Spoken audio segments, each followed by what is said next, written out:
Hello, welcome to Rooms with a View. This is the prison special, and I'm very honoured tonight to be joined by women from the four corners of the earth.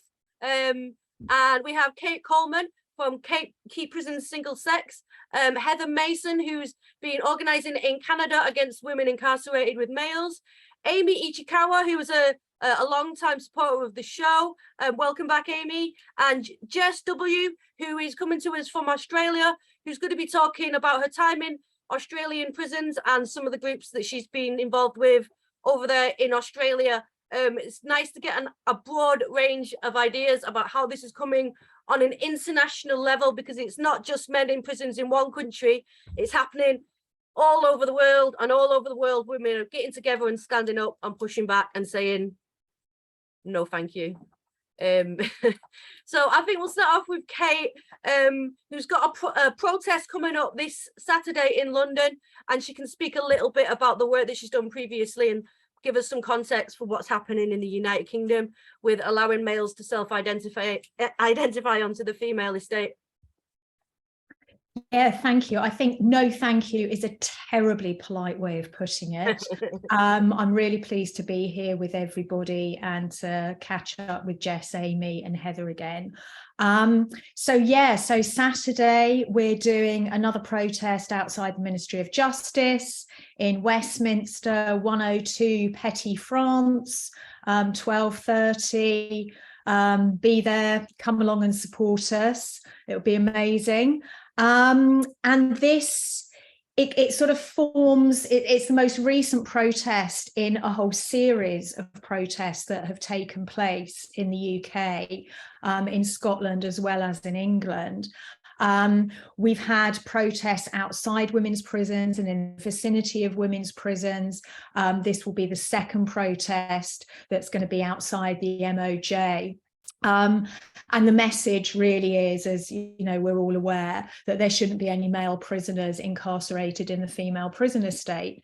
I think everybody here is completely on board with that. I think, you know, it's important to say that within the UK, the protests that we've been doing have been a more recent phenomenon. There was one outside HMP Downview, I think back in 2018, 2019, but in terms of it sort of being an ongoing thing, this really has only been this year. And I know that Heather in Canada and Amie and others in the US have been doing protests outside prisons for a considerable period of time. And, you know, we've certainly taken inspiration from them, as well as the direct actions and protesting that Jess and others have done in Australia. Why we decided to sort of start this kind of action was because we recognised that there was a potential tipping point in the way that this situation is being approached. And that came about because the MOJ policies, which allow male prisoners to be housed in the female prison estate, were under review. And we recognised that this was an opportunity to start putting additional pressure, as well as all the other things that we were doing, the behind the scenes conversations with the Ministry of Justice, with ministers, the letters that were being written to MPs, the prisons amendments that were raised in the House of Lords to the Police Crime Sentencing and Courts Bill at the end of 2021 and the beginning of 2022. There was a whole series of things that were happening, and we recognised that this was another important way to start adding that extra bit of pressure. So that's really sort of what motivated us to start doing it. And of course, in Scotland, we've got the Scottish prison policy, which is under review, and the Gender Recognition Reform Bill. So we've had a protest in Scotland, and there's been speeches outside Holyrood as well about Scottish prisons. And I think, you know, we can conclude that what we're doing is working. You know, what it is, I think, can be defined in different ways. You know, it's the protests, it's the letters, it's the amendments, it's the totality of everything that's happening. It's women speaking out. It's, you know, women asking questions of their MPs, asking questions of you know, when councillors are up for re-election. It's all of that. It's the media that we've had on this subject. And, you know, we can see that there is starting to be a shift. I think we're in quite a different position in England and Wales, certainly to Scotland and to Australia, the US, both nationally, federally, and within individual states, and also Canada. We have had some positive movement. There have been 2 or 3 ministerial statements now, which the first one was from Dominic Raab, who was the then minister for the MOJ back in August. And then when he got booted out, and Damien, what was his name? This might be the point to cut that bit out. What's his name? Oh my God. Lewis. Yeah. Okay, can we like edit that bit out, because I look like a complete twit? No, do you know what? We've had Lewis. We had a government for 40 days, so it's really well. Yeah, I know. I can be forgiven for losing track of stuff. So then he came out with a different ministerial statement. He was then out, and Dominic Raab is back in, and he's going to come out with another ministerial statement. And the effect of this, no, it's not going to solve the problem, but the effect is to start limiting the circumstances under which males can be housed in the female estate, making it more difficult. And as a ministerial statement, just recognising that the current policies are not working well, that they are not keeping women in prison safe, and that more needs to be done. I think that is hugely significant politically and from a campaigning perspective. So the situation is certainly not going to be solved when the next policy comes out at the beginning of next year. But I think whereas previously things were feeling pretty static, I think we are starting to see more movement. I'm starting to see a little bit more sort of fluidity and the potential for progress, and some sort of pressure points where we can start, you know, working to, you know, help women in prison even more. So I think in some ways, you know, this is one of the most optimistic points that we've had in the campaign for quite a considerable period of time. Yeah. So come along on Saturday.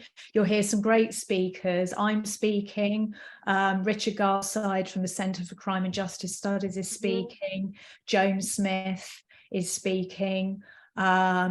We've got a former female prisoner speaking, and somebody else is going to be reading out statements from women in prison who I correspond with, which reveal, you know, what it's actually like for women in prison now to be housed with males. Yeah, I mean, I'll be along there to support it, and I know others will be. It's a great opportunity to show face and also to meet like-minded people. I think one of the underestimated aspects of all these protests is one hand is the impact it has on legislators and keeping the pressure up, creating media advancement, but also it's about meeting women face to face, absolutely, numbers, sussing each other out, and then building things on from therewards, I suppose.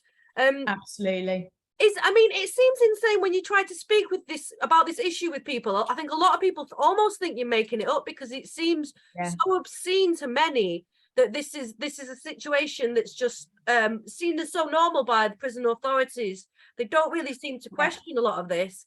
I know it's different in different countries, and it's got different. It came about in different ways, and not to get too much into the nitty gritty, but I wonder if you could give some background into what the situation is in the United Kingdom, and how many men there are on the estate, if we can know that, and how it came about that we have this situation. Like what was it? What activism or what legislation led to the current situation? Because it feels like a boiling frog situation a little bit, and now we're realizing all of the underpinnings that have been put in place, which makes it incredibly difficult to unpick all of the rulings. So could you give us a little bit of an idea, Kate, about the situation in England and how we got Yeah, where we are? sure. Yeah, absolutely. I mean, I think you're absolutely right. It is the boiling frog phenomenon. Professor Michael Biggs has written a very comprehensive paper where he goes through the history of men in the female prison estate in England and Wales, and I can send you the link to that so you can put that in the description box with the video. But in brief, we know that males have been held in the female prison estate in England and Wales since at least the 1980s. So it goes back a long time. And I think that mirrors what's happened in the UK with gender identity ideology more widely, that, you know, that the general public, or, you know, even the majority of feminists, and I'm not excluding, I'm excluding here, you know, the feminists who've been speaking about this for decades. You know, I'm talking about, you know, the sort of more common and garden ones amongst us. You know, we've become aware of this comparatively recently, you know, even, you know, 5-10 years, I'd say, is comparatively recent, but this has been going back decades, and it's certainly the case with prisons as well. We know, looking at Scotland, that going for prisons and trying to get males into the female prison estate was a deliberate early move, because they knew that if they could achieve that, and that this would be quite an easy win, because, you know, who cares about prisoners? Who cares about women in prison? You know, it's not the top of anybody's agenda. You know, it's quite easy to sort of get something through which is only going to affect female offenders. You know, the public isn't going to pay a huge amount of attention to it. You know, if you can get males into a women's prison, including on the basis of gender identity, then you can set that precedent for it working, and then you can start rolling it out to the other sectors that people do care more about. You know, I think everybody should care about women in prison, you know, all prisoners, I think people should care about. But the reality of the situation is that, you know, people care about patients in hospital or children in schools, or, you know, there are other areas where people are more invested than prisons. So if you can make it work in prisons, then you've got the precedent and you can start rolling it out. So I think it was quite a deliberate policy move. And it was quite a cynical move. In terms of the criteria which males have had to fulfill in order to get transferred to the female estate or allocated to the female estate in the first instance, those have changed throughout the years. So back in the early 80s, you had to already have had bottom surgery prior to sentencing. Then that changed to you could get surgery during your sentence and then be transferred. Then that changed to gender recognition certificate. Then it changed to gender identity. We've now, as I say, the policy is under review at the moment, so I can only talk about what we currently have. I can't talk about what's going to come out next year, although I suspect there's going to be quite a bit of movement. But what we currently have is kind of a mixture of gender recognition certificate, where the presumption is that a male with a gender recognition certificate will be allocated to the female estate, unless exceptional circumstances apply, which would also see a female prisoner allocated to the male estate, which in practice never happens. It never happens. So the threshold is set exceptionally high. And we can see that in the figures where, according to the 2021 data, of the 10 male prisoners with a gender recognition certificate, 9 of them were held in the female estate. There was only 1 in the male estate. So it's not a slam dunk that you're going to get in the female estate with a gender recognition certificate, but it's pretty flipping likely. On the other hand, there's been pushback from allocating males without a gender recognition certificate to the female estate. and it is considerably less likely. So I think there were 100, it's either 158 or 157 males with no gender recognition certificate, and only one of those was held in the female estate. So again, not having a GRC doesn't mean you're not going to get into a women's prison, but it made it significantly less likely. However, I'll say there's a caveat to that. The case that hit the media earlier in the autumn of Sally Ann Dixon, a male prisoner with no gender recognition certificate, convicted of multiple serious child sexual offences and sentenced to a term of, I believe it was 18 years, or it might have been 20 years, but it's that sort of a lengthy sentence. He was allocated to the female estate. And I find that a very, even though I've been talking about how now is more of a time of optimism, that does also worry me quite significantly, because that, there only being one prisoner without a gender recognition certificate in the female estate suggests that that prisoner is going to be very low level offending, certainly not a sexual offender, short duration of a sentence, somebody who, yes, he shouldn't be there, but probably really isn't going to be causing too much trouble, certainly not a prolific child sexual offender. So I think it's going to be interesting to see what happens with the new policy that's coming out at the beginning of next year, and whether, I think there is going to be some pushback and some movement sort of in our favour, but sort of what opportunity that gives to ensure that somebody like Sally Ann Dixon, John Dixon, isn't going to be placed in the female estate again. I mean, this is one thing that I've noted. You said it was the opening gambit, and I'm thinking about the Denton's playbook. Am I right? Oh, yeah. I seem to remember that was one of the pieces of advice. This was a playbook written by Denton's law firm, like a piece of international lobbying, I guess, like how to, basically, like how to enshrine gender identity into law. And I believe that this was like sent out internationally, like this is what you should do first of all. And I wondered if maybe to open it up to the rest of the women, is something that you've seen in your own areas, that the prisons were the first things to go. I noticed you mentioned the thing about the GRC, the gender recognition certificate, and that having that allowed almost instant access to the female estate, it seems. And I know in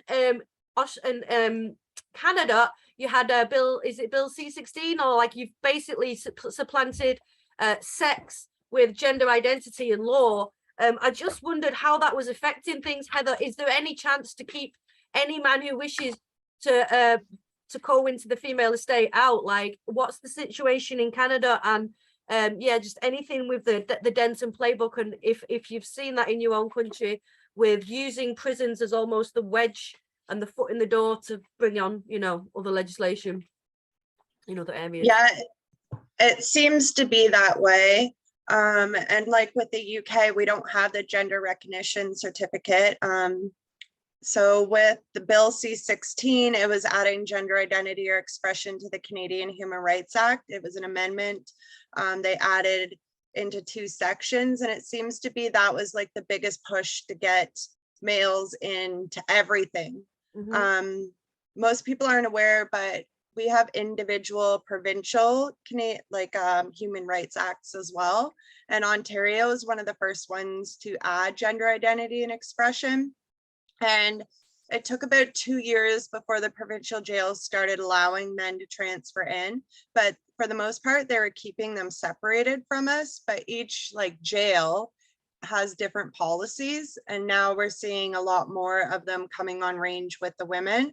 But yeah, as soon as with the federal, it seemed like there was more, and so we're having issues in like rape shelters and homeless shelters and sports, and it's just it's the way they're reading it and they're adopting and implementing. But yeah, we're seeing a big like a lot of them being pushed in for that.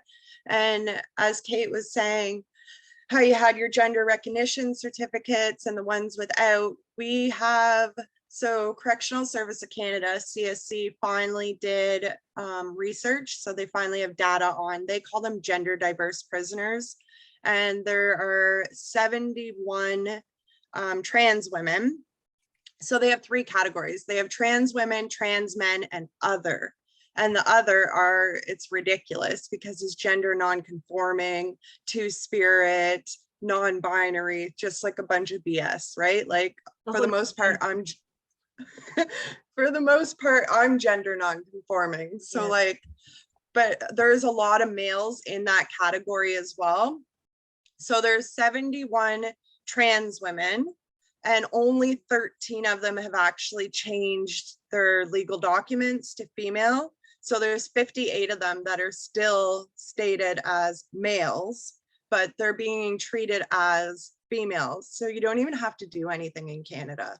And for the most part, a lot of them are still in the male prisons, but there are, well, the 13 plus the ones they've transferred. So there's about 21 of them that are in the women's prisons. And it was interesting that they finally released this data because it's been so hard to track anything. And it correlates with a lot of the things that I've been saying over the last few years. So it shows that 86% of them are in for violent crimes. And then when I compared data, I had help by my friend because I'm not very good with data. Math is not my strong suit, but they overrepresent violent crimes. So like 39% of them are in for indeterminate sentences. So Canada is a little different compared to other places. We actually have a dangerous offender status. And that means like you don't have an end time to your prison sentence. Whereas with lifers, you know, you can go for parole after 14 years or 25 years or whatnot. But 39% of the gender diverse prisoners have an indeterminate sentence. So if you're looking at the overall population of male and female prisoners, only 25% have indeterminate sentences. They also are, for homicide related, they overrepresent, again, the general population for both males and females. So the gender diverse prisoners are actually the more dangerous ones when looking at these statistics, which doesn't actually surprise me at all. And also, it shows that 94% committed their sex crimes while living as their biological sex. So again, not surprising at all. But there's finally some good stats that have been put out, and they're old because this research ended in December 2020. So it also shows that no trans men are sex offenders, which is not surprising, again. And a majority of the sex offenders are trans women. And there's also, I think, like 17% in the other category, but they're mostly males in that other category as well. So if I were to make, sorry. Do they record the sex of the gender diverse people? Because that could be a bit of a fudge, I think. Do you know which of the gender diverse people are women identifying as men and vice versa? So that you have to do some mental gymnastics to figure all of this out. But it appears like they have 28 trans men and 71 trans males who identify as something, right? So they have 99 gender diverse prisoners under their care. Okay, yeah. So if I were to take the data from the trans women and make an assumption here that the sex offenders in the other category are male, then basically 46% of the males who identify as something other than men are sex offenders. Yeah, I mean, that tally's quite, I think with the British statistics, somebody did a study, fair play, I think. It's 60%. Yeah. The most recent MOJ data said that 60% of males who identify as female in the male estate have at least one conviction for a sexual offence. Do you know what it is in comparison to the general male estate? Like what's Yeah, it's about 17-18%. Oh, that's like 3 times as likely to be. And for in the female estate, it's about 1 to 2%. And the 18% and the 2% are really stable. Yeah. Okay. Yeah. So we actually crunched some data to see how many more males you would need to have who identify as women in the prison population to bring that rate down. And it was more than the total female population in prison. It was like something like 3,500, 4,000. It was ridiculous. So yeah, I mean, it echoes what Heather says completely. Mm. Yeah, and our sex offender stats are similar here in Canada, and they don't typically change either. So sex offenders for females are 2%. Men are about 20%. So again, the gender diverse prisoners have a higher portion of murderers, sex offenders, and violent offenders. So by stats alone, it shows that they are the more dangerous prisoner, and they all went in the women's prison. And it's the males that want in, because 95% of the females who identify as men want to remain in women's prisons. Well, I'm not surprised, if I'm honest. It doesn't surprise me. I mean, it's shocking to hear this, and again to see how much more violent they are than an average man, I suppose. I just wondered, is it the same in the USA and Canada? Do you have any statistics on that? And yeah, what in terms of the offending rates? Right now we have, I want to say 287 people that are waiting. They have pending transfers that have been submitted, and they're under review. And of the 287, 33.8% are registered sex offenders, meaning this is not their first offense because they're already on the registry. So this is somebody with multiple who's already served time for a sex crime. And I have, we got the list of offenses that the current people that had transferred were doing time for, and they transferred somebody who had actually killed somebody, another man in the men's prison, found this individual to be suitable for transfer.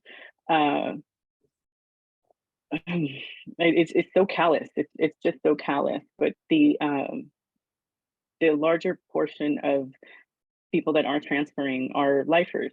They're serving life sentences. There's a couple that have short terms, but the life sentences are much longer. I mean, the percentage is much bigger. But that 33.8% is really a big deal, because our percentage for the regular male population is 17% as well.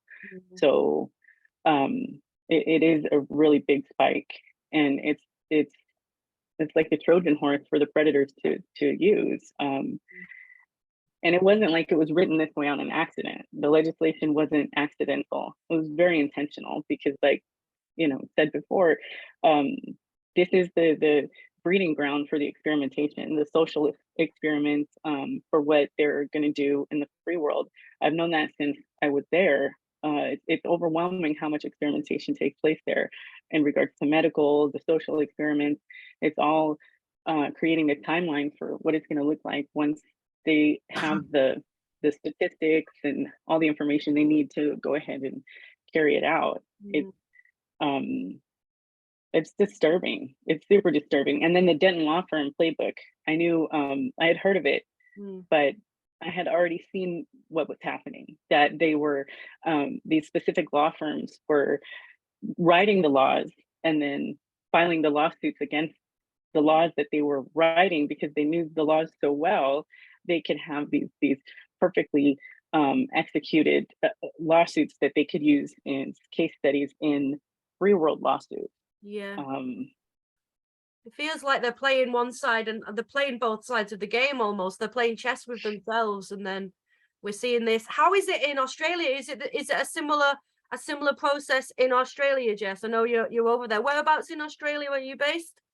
I'm in Victoria now, and I spent a very long time living in Western Australia as well, which is where I started my main organization, Single Sex Prisons. Western Australia will be renamed in the future. We're going through a rebranding now to encompass all of Australia, so I can just freely lobby in any of the states, the politicians in any of those states. But yes, it's very similar. Sometimes I feel like we might even have it a little bit worse here, because there is no requirement to keep track of the actual birth sex, if that's what we want to say.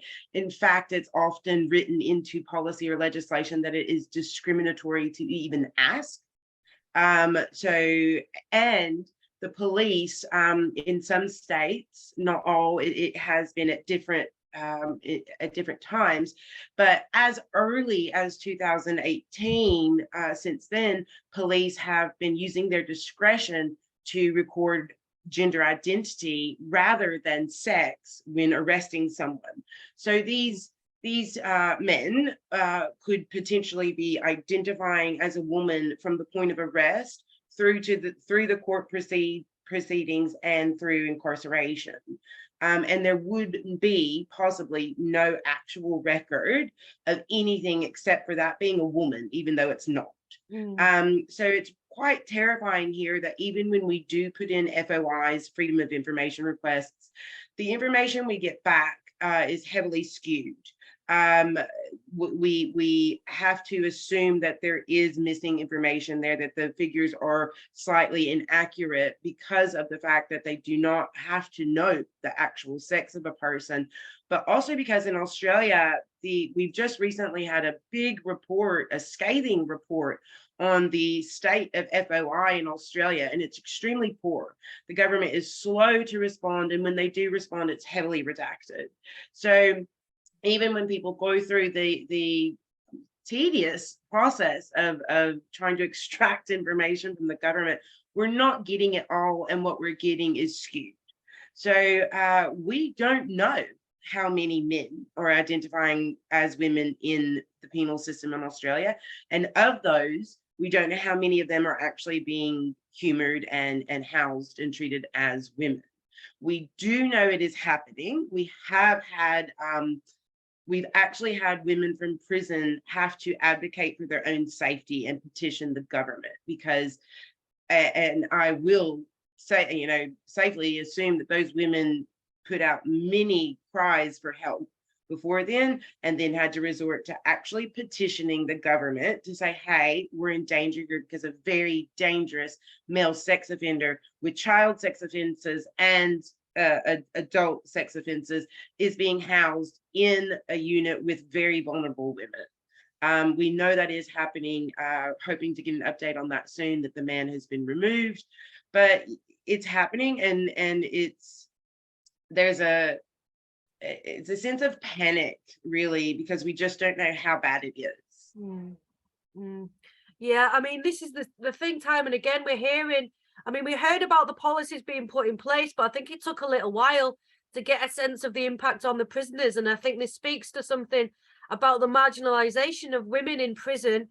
It's a popular TV program, Orange is the New Black, Prisoner Cell Block H. I'm sure there's versions of, I'm sure there's a Canadian prison show. There's plenty in the United Kingdom. And yet at the same time, people don't really seem to care that much for women inside and the reality of their lives, as we're seeing in the debates. Prisons aren't really having the impact that I personally thought they would. I think it goes some way to speak to the marginalization of the women themselves in there. And I know that Heather, Jess and Amie spent some time in the prison system. Jess and Amie, you were in the US prison estate, and Heather, you were in Canada. I just wondered if you could speak a little bit about what it's like to be in a woman's prison and to be incarcerated, and some of the challenges, aside from having men in there. I think you were all there before men were transferred in, before that policy started. But I think without that, it's still pretty tough to be a woman in prison. And just to have a little chat about the reality rather than the fiction that we get on telly. Absolutely. Oh, sorry, Jess. Sorry. Go ahead, Heather. I was actually in prison when they changed the policy. So they were starting to transfer in males when I was in. I'd done a few times I've been in provincial, like I've been arrested like 5 times. I had a really bad drug problem. So I was in and out of provincial, and then I went to federal. And actually 5.5 years clean today. Yay me. Yeah. Congratulations. Thank you. So when I was in provincial, they had the males in there, but I didn't really understand what was going on because like the guards would talk and I'm always asking questions and whatnot. And basically I thought it was just like sex offenders, like rape hounds and diddlers and whatnot, hiding from the men because they're not safe on the men's side, right? Because that's what it looked like. They were all in on skin beefs and they were scared to be incarcerated with the men because like if you are a sex offender, you're not getting an easy time in there. So they were all hiding out across the hall. And so the prison I was in, we had direct supervision and indirect supervision, and they were in the indirect supervision across the hall. They wouldn't put them with us. So I didn't really understand what was going on. But then when I was in federal, that's when they passed the gender identity and expression into the Canadian Human Rights Code, and they started transferring in. Luckily I got out, but I was in like a halfway house with one of them. And so that was like how I kind of got introduced to all of this stuff. But there's a lot of issues being incarcerated. Like the biggest one is being displaced. So where I'm from, it's a very small jail. They don't really have room for us. And now, actually, since COVID started, they got rid of the women's range. So now they ship women 2 hours away to Windsor. There is no women's range in my city. And then we only have one federal prison for women in Ontario, and that's in Kitchener, again, 2 hours away. So women are always being displaced, which is really hard when we're mothers, because trying to come up with somebody to bring our children to visit us and to pay for gas and to pay for accommodation and to eat. So you don't really get to visit with your children. And also just dealing with like the strip searching, which is just re-traumatizing you. I've been strip searched over 500 times. It's very degrading.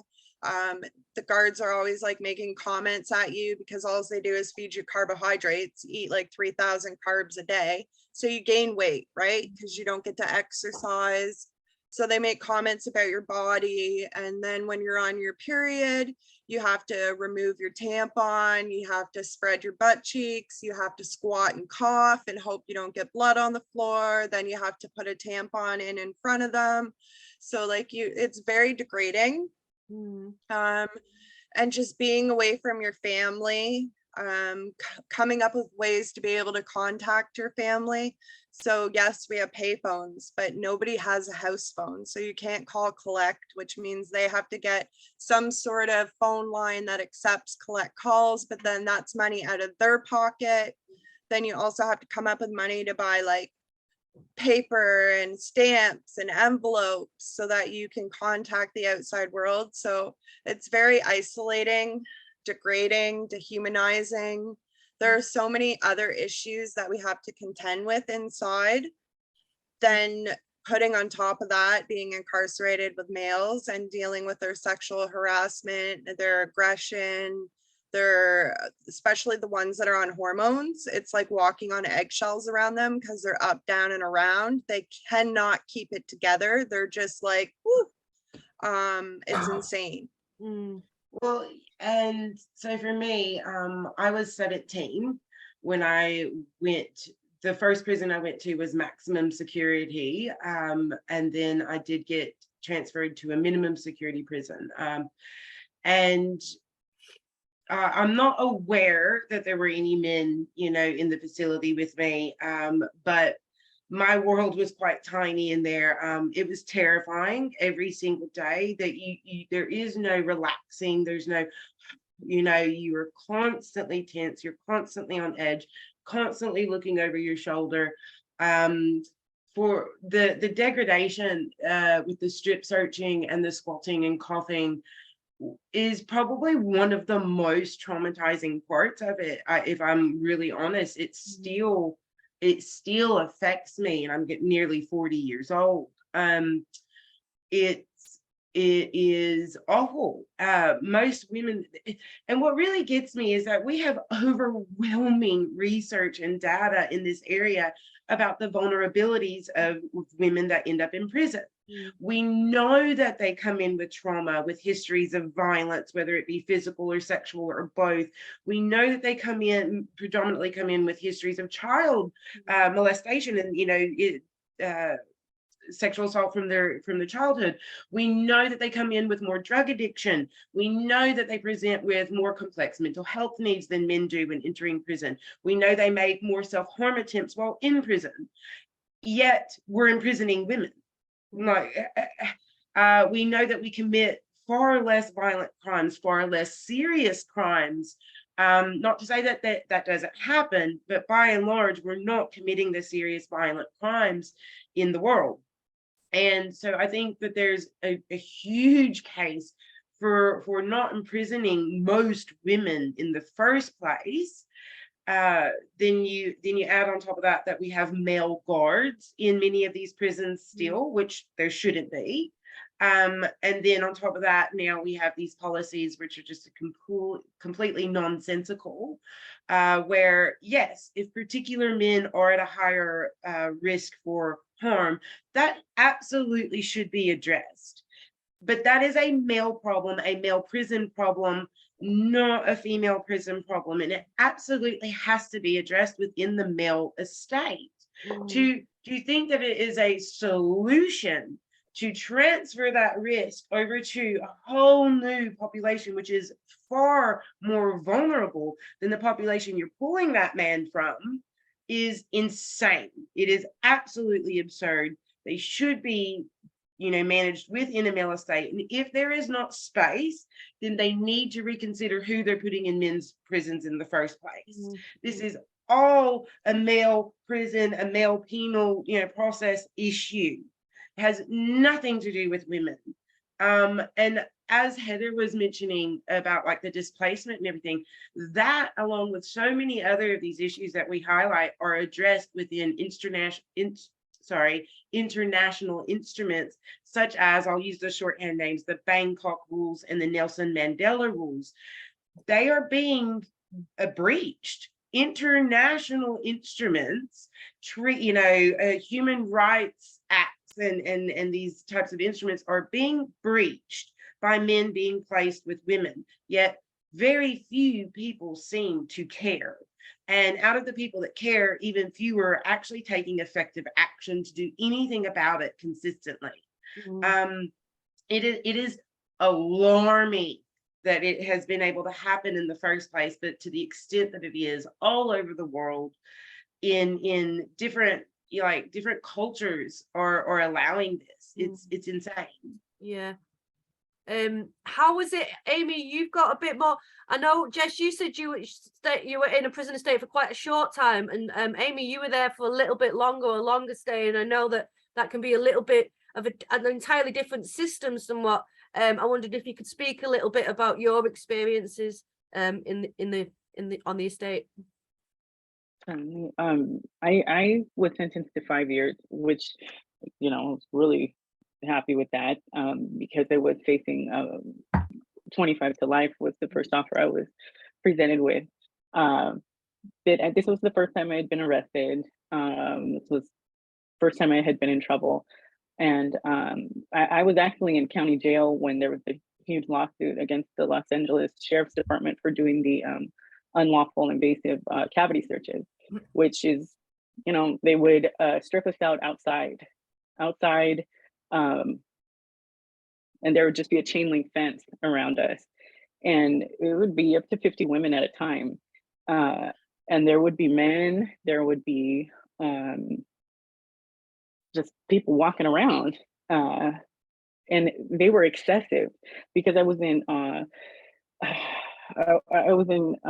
protective custody in county jail because my father was still an active duty sheriff. So I would have to go to different modules, and every time I stepped through another door, I would have to get stripped out again, even just been stripped out once before court, once when I got to court, when I came back from court, when I got to the next level. And you know, when you're menstruating, this is incredibly humiliating. You just want to go back to your cell and look at the wall, and having to try and express to our community that we are valuable and we do matter is really hard when you've been dehumanized on that level. Why would I care about myself? You know, I'm obviously nothing. Even, you know, to this day, 8-9 years later, I still have issues with that. Like, does it really matter? And I struggle with trying to make sure that other women don't fall into that pit of feeling that they're irrelevant or invisible. But when the state's working so hard against that, it's really intense. Prison is, you know, they hate you. They hate women so much. It should be a requirement to not hate women before you get your hire-on package. I mean, not to say that every male guard is a horrible person, but there is an alarming rate of serious misogynists that run these institutions, and absolutely no respect for women whatsoever. You know, CCWF in Sheffield is the largest women's prison in the world, and it is a level 4 maximum security prison, and it is still nothing like a men's level 4. Thinking about legislation, thinking that they're even remotely similar is absolutely insane. Men wake up on a level 4 yard and are going into, you know, the Coliseum for battle. They wake up in kill mode every day. Women don't do that. We don't cut each other's head off and kick it down the stairs. We don't fashion weapons out of trees. They had to remove all of the trees from the women's prison because staff said that they would fashion weapons out of them and jump on the roofs. And a lot of women were deeply disturbed by that because that's the only little piece of nature. There's a bird that comes by every once in a while. It's the only connection to anything natural. And those trees had been there forever. And I remember before I paroled, I stood in front of my unit and stared at the yard and stared at the trees for hours because I didn't want to forget. And they're gone. They're gone. And there's women who might never come home that are looking at this desolate hellscape because they decided that this was a great idea. So is this because they put men into the estate and they were concerned about violence? I mean, this is one thing that I'm really concerned about is does the female estate have the facilities to manage the risk of these men? I know that like, is it impacting women's other things like rehabilitation programs, work programs? Like what's the impact on the female estate in terms of resourcing and general management of the prison as a result of this? It's interesting in Australia, and I would assume it's mirrored in the other countries' policies, that if a man identifies as a woman, whether or not he's actually housed in the female state, he can access any programs or any items that are meant for women. That could be anything from the specific clothing that is allocated to women prisoners, to the programs, to the services, to tampons, you know, you name it. And so it's common sense that it will absolutely take away from what's already allotted to females, because we know that they're underfunded, that they're under serviced, and that their needs are absolutely not being met in most female prisons. And I think that we have special prisons for pregnant women as well. And from my research, there's nothing that is stopping these men from being able to identify into those facilities as well. Yeah. How is that? Our law specifically says that the mother infant program is on the list of programs that can be accessed by gender variant individuals. The mother infant program. That's dumb. And, well, and there's plenty and of this- money, you know, California has billions and billions of dollars that is invested into our Department of Corrections, like 200 billion million, so much money that it's absolutely insane. There's Okay, plenty of well, funding to make this not we've been happen. told in Australia that that the prison is, at least on one occasion, that the prison has been completely locked down so that a male prisoner could come and have a look to see if he wanted to be transferred there. So that has not been printed in media yet or anything. It's just, you know, you end up hearing a lot of different things and talking to a lot of different people, but it's disturbing that the priority that these prisoners are being given. Not only are they being given the opportunity to completely lie and endanger women, but they're being given priority and special treatment in the process of that, far above what I was given when I was incarcerated and what I think other women are being given when they're incarcerated as well. Yeah. Men and women are treated completely different. So for example, when I was in Windsor jail, so provincial, it's one building, a big building, and on one half is men and on the other half is women. So women got pillowcases, males don't because they'll suffocate each other. We got house coats and like hospital curtains that pull around our toilets. We got real, actual like workout stuff. Men don't get any of this because they fashion weapons out of absolutely everything. They're constantly trying to kill each other and fight each other. So women get a lot more privileges and a lot more access to different things because we don't make weapons out of things. And actually, so my boyfriend has been to jail a few times and he talks about, this is how different men and women are, okay? So Friday night is Friday night fight night, where the guards take bets on the male prisoners on who's gonna win the fight. That does not happen on the women's side at all. Like the men's side is extremely violent. And I think it's very like ironic when people are like, they use the excuse that women prisoners are just as violent as men prisoners, blah, blah, blah. And it's like, well, if that were the case, why are you fighting so hard to get into women's prisons? Yeah. Again, this is well documented, the violence that not only do men commit more violent crimes, they're much more violent while incarcerated.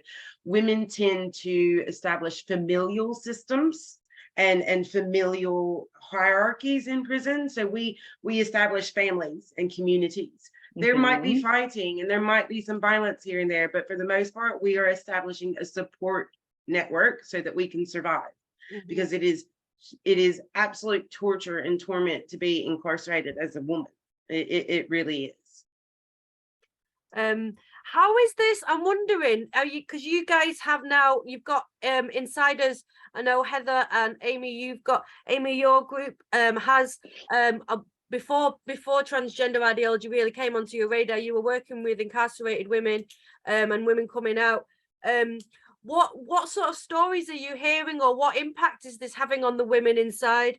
I mean, we can imagine, but you know, how widespread is this as an issue? Is this the main is this like a main priority of women in prison now, or do they just have so much to deal with that this is just extra?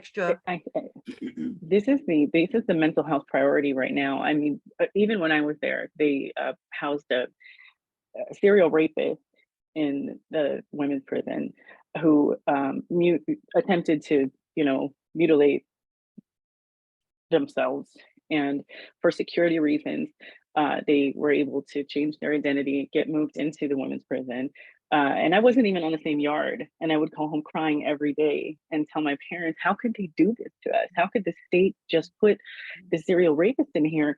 And this is a very familiar case that happened not too far from the prison. People that were local were fully aware of who this was, and this was a very heinous crime, and it was terrifying, and I was totally like not in the same unit, not on the same yard, and it still shook me to my core that this kind of law that any prison, any elected state official could allow this to happen to the entire female population. And so now when they're coming in and they've been told, these are very delicate flowers. These are sensitive people who have been subjected to the most violence, 14% more than anyone else in the prison system. And then football players are getting off of the bus. It's, you got duped, you got played. This is not how it was described or explained to anybody. And there's no education given before the integration happened. But in the men's prison, they received a whole class, 16 hours of self-help on how to protect yourself from cisgendered women. All kinds of money went into making sure they were comfortable with the transition.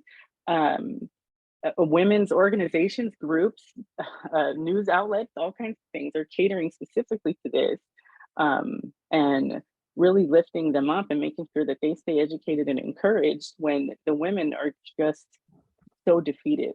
There was even a female sergeant who, when this first started happening, stood on the porch of one of the units with the women and wept. She cried because she couldn't, there was nothing she could do. The system has completely failed these women. And she was just completely overcome with grief at the fact that this was such a failure. And I just actually went back and listened to the public hearing on our specific law, which is SB 132, the Transgender Respect, Agency, and Dignity Act, which is absolutely ridiculous because respect, agency, and dignity need to be things that are available for everyone across the board. When you just provide it to one specific group of people, this creates the most dangerous privilege group because they become untouchable. This legislator, specifically Senator Scott Wiener, his argument was that everything is so ridiculous. It's just right-wing rhetoric when people say that women are going to be in danger as a result of housing these people in the estate. There was even a legislator who asked a question of him and said, they're already doing this in the UK and they've proved that you have to create either a third space or not completely integrate them for the benefit of the entire population. Why aren't we using that model instead of implementing this?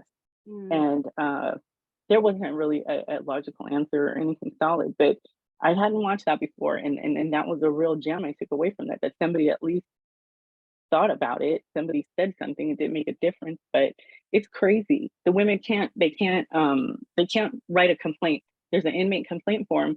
If you write that, they're just going to send it back to you and say, no, a man with a penis didn't put his penis on you. A woman with a penis put her penis on you. And then, your write-up is thrown out because you're harassing someone or, you're being hateful. They don't have any outlet, nowhere to ask for help. And then if they fight or if they go through the correct avenues, they have the same result. They go to administrative segregation, they're retaliated against. They can't say anything. They won't even tell me over the phone what's happening because they're so afraid that they are being listened to. It's incarceration of not just your body, but your whole being, your mind, it's everything. Meanwhile, the men who are identifying as women can get the state to cover their sex reassignment surgery. They have the capacity to start lawsuits while incarcerated. It's amazing. It's almost as if they have some sort of privilege above the female prisoners. Wonder what that could be. I wonder. Yeah, I might be onto something. It's almost like they're men. I don't know. I wanted to. It seems like we're really up against it, and it's so distressing to hear what women are going through in the prison estate and the way they're being treated by the authorities. But I know that we're getting together, women, and organising and pushing back. I know there's been some protests in America and in Canada. Heather and Amie, I wonder if you could speak a little bit about that and some of the work that you've done to push back and what's been successful and how you think that what impact that's had on the situation. Yeah, so I just had our 19th protest in Canada on the last weekend of October. Yeah, it's been fairly successful. We've had 2 days of national action where we saw protests happening at like 6 or 7 different locations. We mainly do it outside of the women's prisons, but we've also done them outside of courthouses. My favorite one was actually in Canada's capital, which was Ottawa. And it was last year, the weekend before Halloween. And it was "Woman is not a costume." And then we all dressed up in costumes. It was a lot of fun. Yes. And this recent one we just did in Toronto, right downtown on Yonge Street. And I had a lot of anxiety about it because Toronto can be a bit crazy, but it was very good. We handed out about 500 flyers to people. There's so much foot traffic downtown Toronto. So like there was a lot of people that stopped and talked to us. I feel like there's more people that are waking up to what's going on. There are more people willing to come out and protest. There was a lot of people who stopped by the protest and was like, "Hey, I follow you online. I just wanted to come and say thank you, introduce myself. You're doing a great job." So people are finding the courage to come out and at least say hi and tell me that they support me, which is really cool. But for the most part, the protests have been a great way to find like-minded people. And we also go for dinner afterwards too, which is a lot of fun because a lot of these people at these protests, I don't even know. I just meet them for the first time at the protest, right? So then we get to chat and exchange numbers, and then they come out to the next protest. So it's a great way to meet people and just give people that extra push to go out and do something and feel like they're helping. Yeah, I think this is one thing that has been a real inspiration for a lot of UK women, is doing activism for the first time, coming out to these things and realizing that they do actually have all these skills. They can speak, they can organize, and it's quite galvanizing, I think, for many. How is it in? Do you know? You said you did some protests outside the prison. Do you know if that has an impact on the women inside? Have you had any feedback how it's been received? If they're, you know, hearing it and knowing that they've not been forgotten and there are women, you know, on side. Yeah, so a lot of them are always like, "When are you coming to the prison?" Which is actually interesting is we get a lot of reaction from the guards. So they actually come out, they watch the protests, they yell things at us. They're like, "Talk about the pregnancies, talk about this." So like I found out a lot of good information from some of the guards at one of the prisons that I was outside of. So it seems like the guards are pretty supportive of us as well. Like they're out there taking pictures of us. Like they're like, "Can we get a group shot?" And they know what's going on, and they know that they can't speak up or say anything because what are they going to do, right? Yeah, I mean, this is one thing we often don't think about, but it's the female prison guards. Often they'll have now to strip search the men. I know in the UK that they have the right to be strip searched by a member of their own sex, which is not, you know, the opposite sex.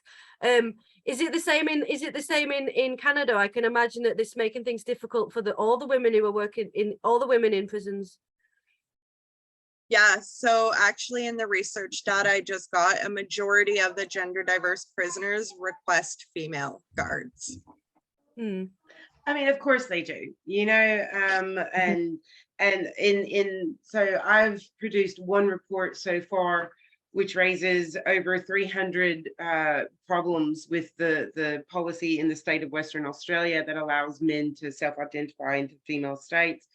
And I do speak about the fact that this is a breach of the rights of the prison staff as well. Obviously that comes second to the rights of the prisoners being breached, but it is a problem. And it's not just the sex-based rights and those things, it's religious rights, it's cultural rights, it's all of those things that are being breached. And all of these categories are protected in different acts, whether it's a state act, a national act, or an international instrument. These are protected categories that are all being pushed aside for this one priority. And I don't understand why it's being allowed when it is such an obvious breach of so many different people's rights. Yeah, I mean, it's shocking to think that this group are almost like a sacred caste. I've heard it described as such, and across the board, it seems. I don't know if you've ever seen the clip from Family Guy of a woman watching porn in a bar, and the barman comes up to her and says, "You can't watch porn at the bar," and he says, she says, "Oh," he says, "I'm transgender," and he says, "Oh, that's fine. Do whatever you want all the time." And it seems to be the way. Unfortunately, we laugh about it, but it's reality now. How have the protests gone in the United States, Amie? I know that there's been this past week or two, we've had Miss Posey Parker going across from state to state. I know there've been some speakers' corners, but I believe that you were protesting. I want to say you were one of the first. You were doing it before it was cool. So, what protests have you organised and attended, and how have they been received over there? The first one I participated in actually was organized by multiple different groups. It was during our lockdown, and the prison was housing sick and ill, and actually people were being found suitable for parole, and they were holding them because they were still testing positive. So we went to just scream in front of the prison and, you know, let them know we're here, we're trying. And we just honked our horns for over an hour, and then, you know, some of the staff came out to talk to us. It was good to see how many people came up for that, because our largest women's prison is pretty far away from anything relevant. It's 3.5 hours away from me in LA, but they could hear us. They heard the horns honking, and it made a difference. I just sent a lot of women the picture that you just shared, Heather, the other day, because I try and explain to them, I know you feel isolated, and I know you feel really lonely and forgotten right now, but there's women all over the world that have no idea who you are, that are really doing some stuff for you, for us. They like I can't even believe it myself sometimes when I'm trying to explain that we do stuff like this, because it still blows my mind. Like, the House of Lords, are you kidding me? This is really happening. This is a big deal. Like, we do matter. I particularly I was really trying to do something different, because last Christmas, they were so downtrodden. They were so sad. They were so sad. And there was one woman in particular who, it was just killing me. Her ex-husband, who was taken off of death row, post-transition, who killed their children, was being integrated. They were moving this person into the same prison. And everybody knowing that was going to happen just created this like communal sadness. She luckily, you know, she avoided that, and it was nothing short of a miracle. But I figured we got to do something out of the ordinary to try and remedy this, even if it's just for a minute. So I said, let's go Christmas Carol in front of the prison. And you know, everybody was like, well, that's stupid. They're not even gonna be able to hear you. And I said, well, you know, it's too late. I already told them I'd be there. So even if I'm just singing at the wind by myself, I'm gonna go. And people came, and insanely, we started seeing some flickers from one of the units, and it was their little book lights, and it was them flashing the lights off and on because they could hear us, and they knew. So we started getting all these messages. Oh my God, you really did it? Yeah.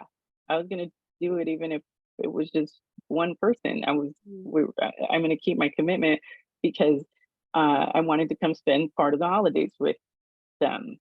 I'm gonna do it again this year. And because I've been trying to develop a working relationship with the institution, they've been extremely kind this year, and they're actually going to let a group of pre-approved visitors inside one of the prisons to Christmas Carol. And another prison, they're actually going to let us go to the fence and as a group and Christmas Carol, and they're going to let everybody outside this year. Last year they kept them in. They had no idea we were there. I mean, we stayed, we had a good time nonetheless, but they're being really different this year. And I think we're going to try and make it like a statewide effort at some point. There's a couple of other prisons, even prison wives from the men's facilities have said, hey, how are you doing this? How are you doing this?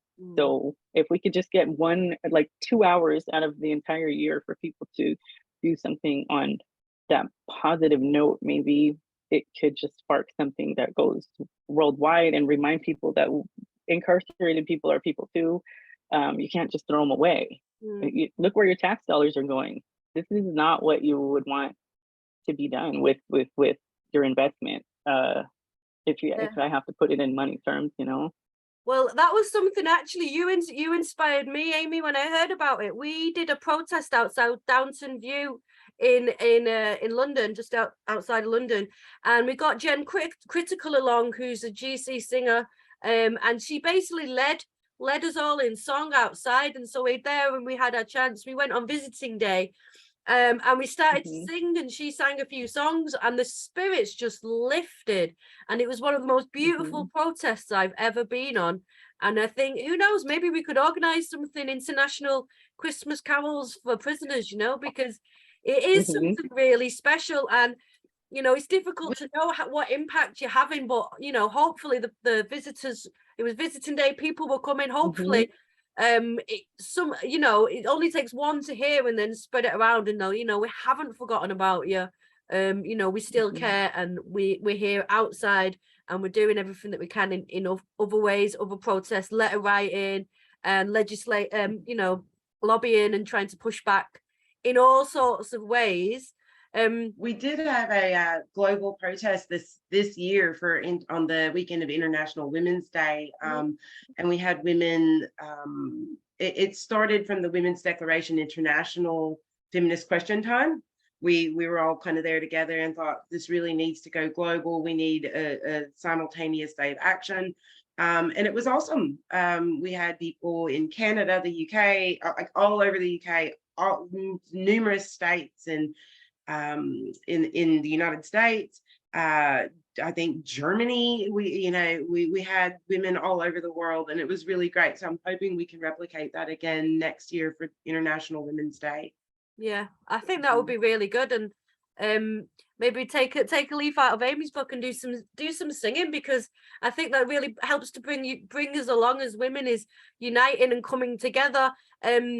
And I guess that brings us along to Jess and a project that you guys are all involved in, which is women globally uniting to push back against some of this madness and network together.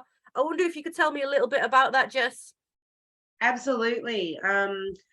It feels like it's been a couple of years now. It's probably only been one. The four of us, along with 2 or 3 other women, are literally the only women that are consistently working on this cause. And I kept kind of seeing that, and I'm like, there's not that many of us. Maybe we should support each other and really try to actually communicate regularly, so that we're lifting each other up and sharing events and whatever's going on. And so that's just what I did. It's quite casual, because we all have such formal things already, and we're very busy.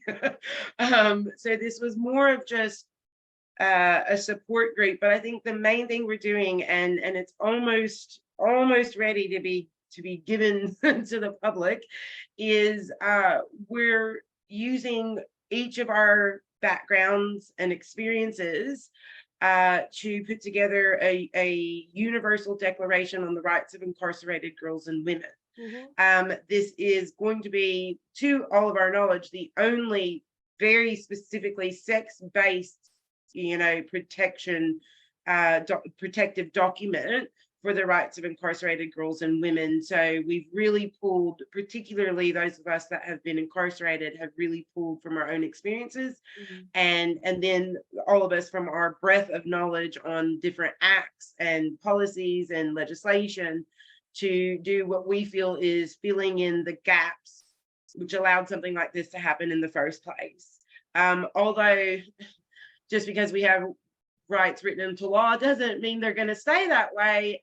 We do believe that there needs to be a much more specific and effective document that protects the sex-based rights and dignity of women and girls. So very excited about that.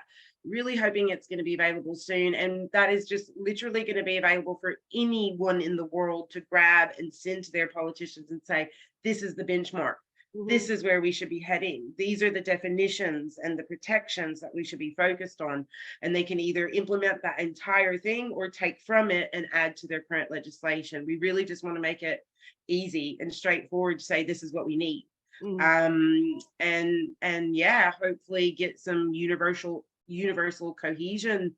Like that would be amazing if we could, and we could actually get universal definitions and terms so that when we say sex or when we say woman, you know, whatever we're saying, it is understood exactly what we're talking about, and that those rights cannot be breached in the future. And it extends outside of just the things that are affected by gender identity. It goes into women being, you know, during childbirth, if they're incarcerated, we have provisions on that. We have provisions on trauma-informed care, aftercare once they've been released, you know, all of these things. So we really feel it's a quite great document that we've been really working hard on in the background for quite a long time now. So yeah, I'm looking forward to seeing it. And I just wondered, because I know we have America, England, Canada and Australia. Are you guys reaching out? Is this affecting countries outside of like the Western Hemisphere?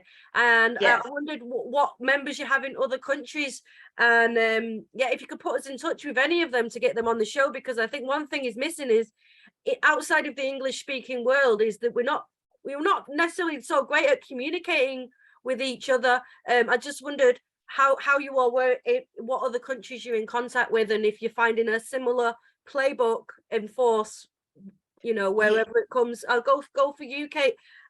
What's your like view of things?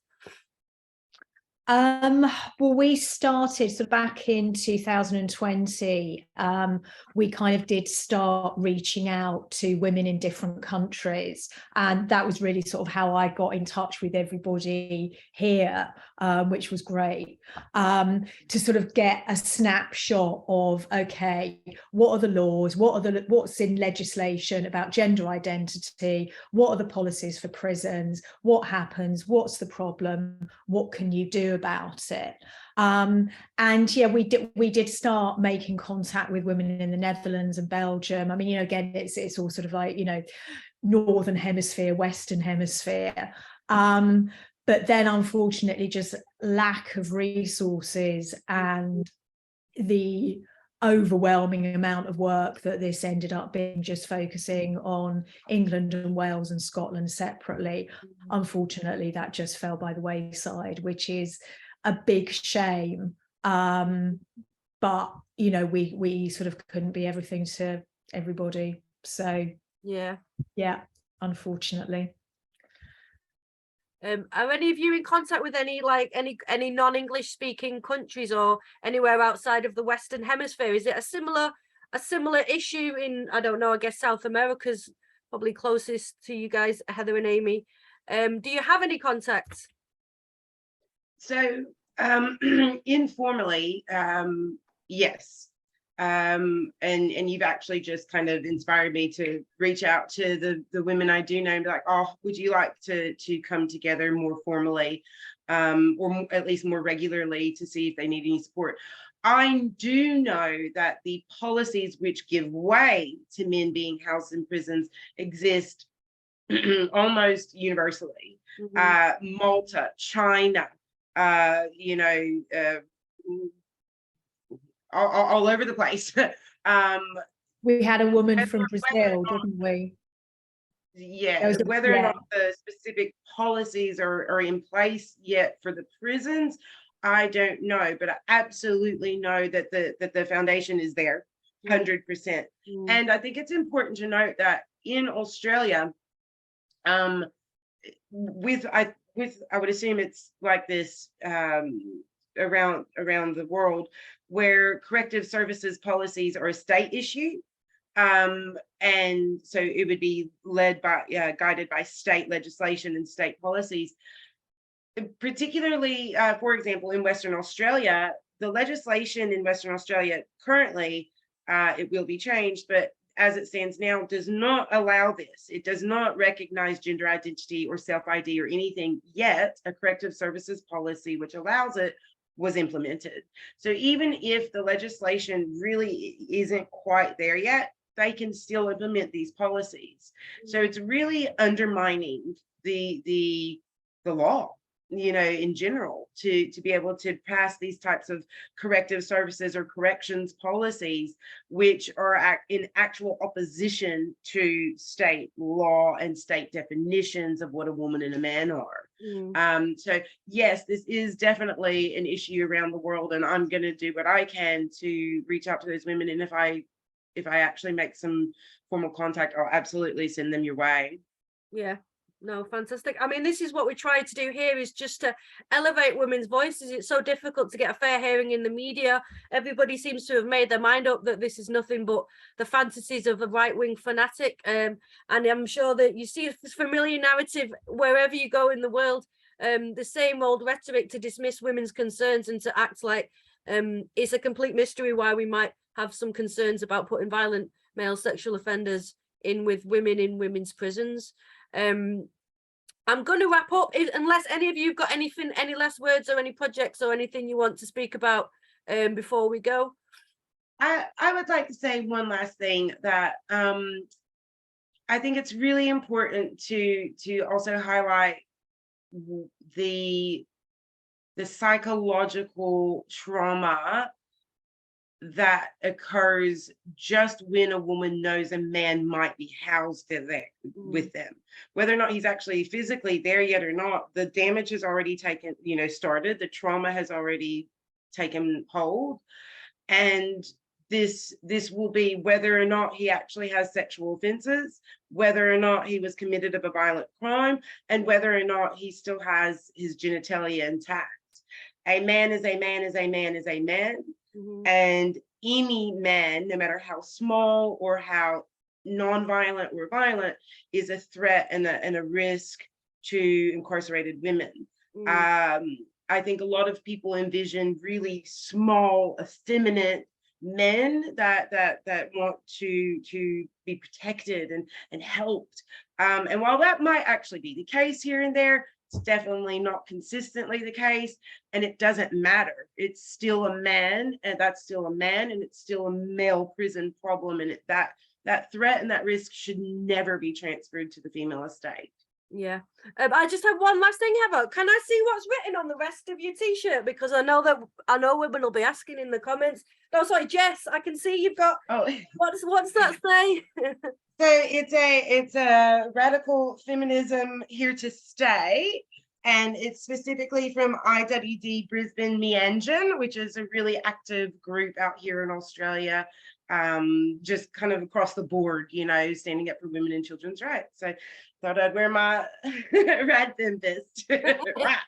Fantastic. If you want to come along and support us, myself and Kate and a few others will be at the Ministry of Justice in London at 12:30 on the 12th, Friday the 12th. It will be tomorrow because the show's going to go out on Friday, so it'll be tomorrow. Maybe a bit last minute to make any plans, but if you're in London, come down and we'll do the protest, and afterwards come and have a few drinks and do some networking.